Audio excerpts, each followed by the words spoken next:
How to make your Instagram account private. So in order to do that, you need to first install the Instagram application on your device, then log into your account, and after that, tap on your profile picture icon from the bottom right corner of your screen. Tap on the three lines in the top right corner to go to your settings and activities section. Now from this page, you need to go ahead and hover over to the section of who can see your content. There is the option of account privacy. Go ahead and tap on that.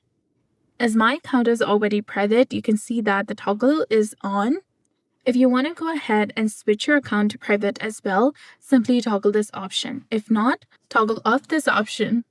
Try turning off this switch and you'll see the indication of switch to public account. Go ahead and tap on switch to public to make your account public. And if you want to go ahead and switch your account to private, simply toggle this option or turn it on and tap on switch to private. So that's it for this video. I hope you found this helpful. If you did, please like, share, and subscribe. Thanks for watching.